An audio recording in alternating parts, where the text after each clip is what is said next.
Indonesia memang terkenal dengan barisan pegunungan yang akan membuat kita berdecak kagum.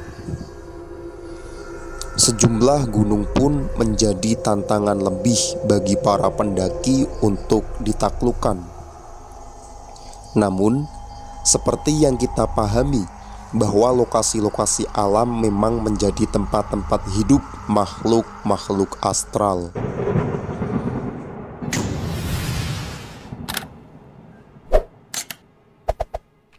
Kamu bisa percaya atau tidak, tapi memang hal-hal seperti ini selalu dipercaya pendaki dan penduduk sekitarnya. Nah, sebagai buktinya, berikut adalah 10 gunung yang katanya paling angker di Indonesia.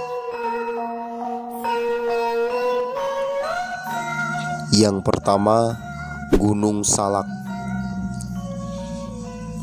Berada di rangkaian kawasan Kabupaten Sukabumi dan Kabupaten Bogor, Jawa Barat, Gunung Salak punya banyak kisah mistik yang masih belum terpecahkan. Namun, di sana juga terdapat sejumlah makam dan tercatat beberapa kali kecelakaan.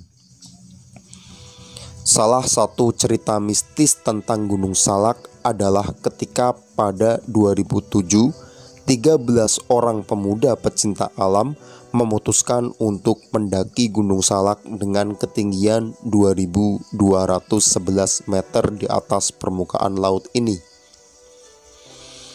Saat tengah mendaki, salah satu pemuda itu melihat sosok hitam yang melambaikan tangan ke dirinya.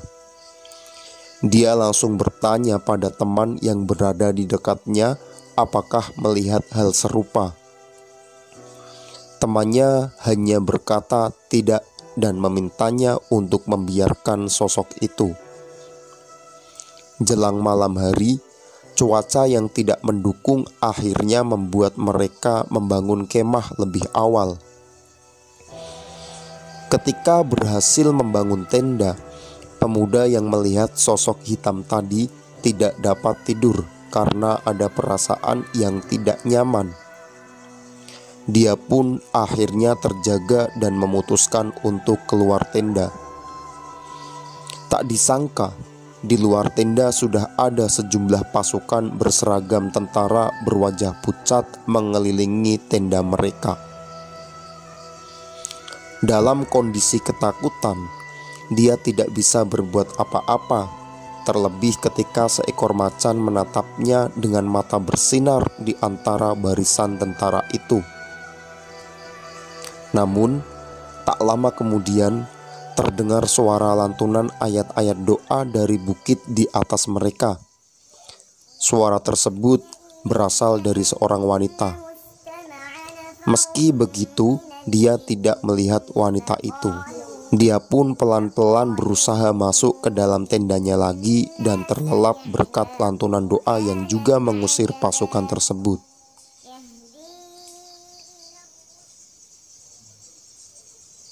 Yang kedua, Gunung Sumbing. Dengan ketinggian 3.370 meter, Gunung Sumbing ada di antara 3 kabupaten, yakni Magelang, Temanggung, dan Wonosobo. Seperti gunung-gunung lainnya, memang terdapat sejumlah pantangan yang harus ditaati pendaki. Salah satunya adalah tidak boleh naik gunung dalam jumlah ganjil. Namun, kumpulan mahasiswa pecinta alam ini tidak menggubris dan berangkat ber-11 orang. Saat mereka mau mendaki gunung, baru seperempat jalan, personil mereka bertambah 1 orang.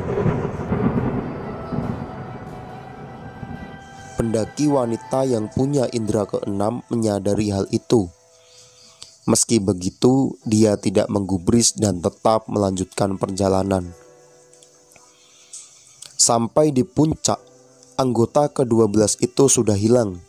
Mereka pun beristirahat bersama, tapi penampakan tak mengenakan mengusik mereka.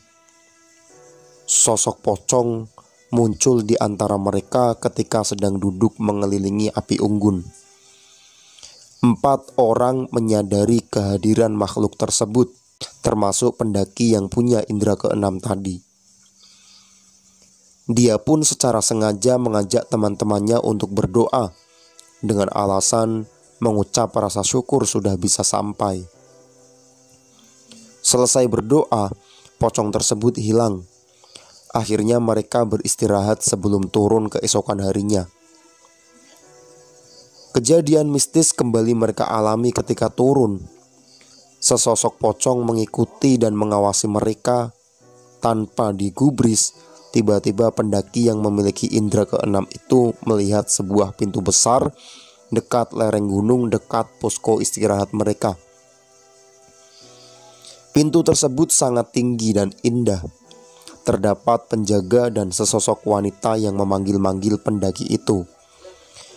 Panggilan itu terdengar oleh ke-11 pendaki tersebut, dan mereka langsung bergegas berjalan dan menuruni gunung. Yang ketiga, Gunung Gede. Gunung Gede berada dalam kawasan Taman Nasional Gede Pangrango, tepatnya di antara 3 kabupaten, yakni Bogor, Cianjur, dan Sukabumi. Dengan ketinggian 2.958 meter di atas permukaan laut, gunung satu ini juga meninggalkan kisah mistis. Salah satunya tentang penunggu Gunung Gede yang merasuki tubuh salah satu pendaki. Siang itu sekelumpulan pendaki remaja menaiki gunung tersebut bersama beberapa pemandu. Hal tersebut dilakukan demi keamanan.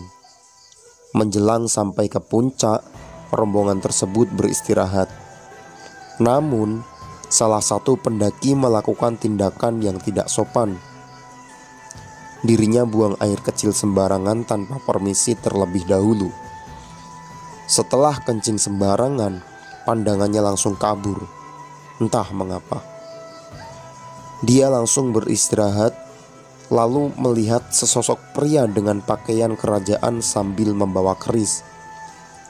Di sisinya terdapat 2 ekor macan yang mengerang. Sosok tersebut dipercaya sebagai penunggu yang marah akibat tindakan tidak sopan pendaki ini. Dan dia pun kesurupan. Kemudian, dari perspektif teman-temannya, pendaki itu mengerang dengan nafas berat dan berlari-larian naik dan turun tanjakan itu. Teman-temannya yang kebingungan pun hanya bisa ikut berteriak histeris. Sementara pemandu dan beberapa pendaki lain berusaha menenangkannya. Dalam pandangannya, dia seperti dibawa ke sebuah era yang penuh dengan orang-orang zaman kerajaan. Dia kemudian merasa seperti ditarik menjauh dari kerajaan, kemudian mulai sadarkan diri. Saat sadar, dia kembali melihat sosok penunggu tersebut dalam keadaan marah bersama 2 ekor macan tadi. Dia sadar dengan kondisi badannya sudah dibaringkan di posko terdekat. Raut wajah teman-teman dan pemandu sudah sangat khawatir. Tidak hanya sampai situ. Keesokan harinya saat turun, dia melewati posko yang sama ketika kesurupan dan seperti mendengar bisikan dalam bahasa Jawa, diiringi oleh erangan geram harimau. Dia pun bergegas mengucap doa dan berangkat dari posko itu untuk turun.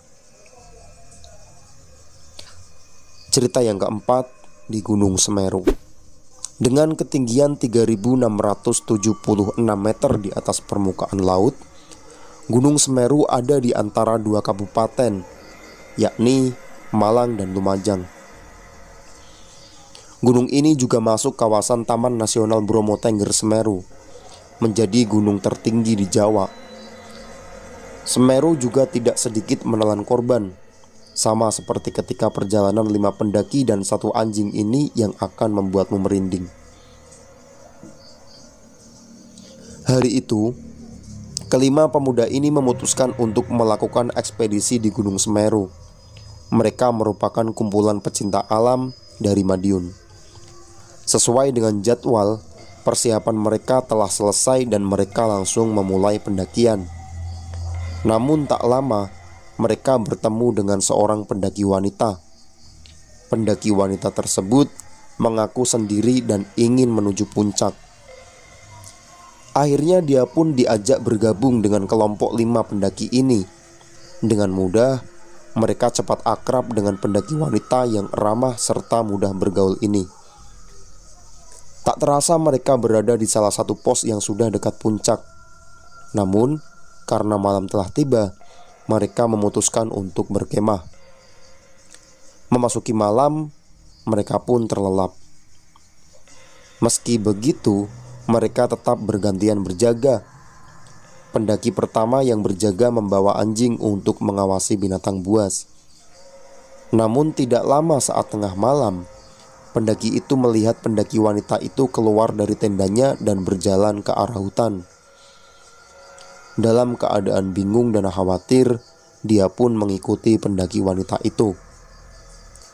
Tak berapa lama, dia kehilangan bayangan wanita itu. Panik, dia langsung bergegas kembali ke kemah untuk membangunkan teman-temannya. Teman-teman yang kaget dengan ceritanya pun bergegas untuk mencari pendaki wanita itu. Dalam keadaan gelap, mereka tak dapat melihat apa-apa. Teriakan mereka pun percuma. Akhirnya, mereka memutuskan untuk mencarinya lagi pagi hari. Pagi menjelang, mereka sudah beres-beres dan membagi kelompok dalam 2 tim untuk mencari. Salah satu kelompok tersebut mencari sampai bibir jurang Semeru. Mereka melihat sebuah ransel yang mirip dengan ransel milik pendaki wanita itu. Penasaran, mereka akhirnya menuruni jurang. Sesampainya di dasar, mereka menemukan tas ransel dan jasad yang sudah membusuk. Akhirnya, menunggu kedatangan teman lainnya. Mereka membawa jasad tersebut ke posko terdekat untuk melaporkan temuan ke SAR. SAR yang langsung mendatangi dan meninjau kondisi mereka pun mengatakan bahwa itu adalah jasad pendaki wanita. Mereka meyakini itu pendaki wanita yang bersama mereka sejak kemarin. Namun, yang membuat mereka terkejut adalah fakta bahwa jasad tersebut adalah pendaki yang sudah hilang selama 1 bulan. Mereka pun terduduk lemas setelah mendengar penjelasan SAR.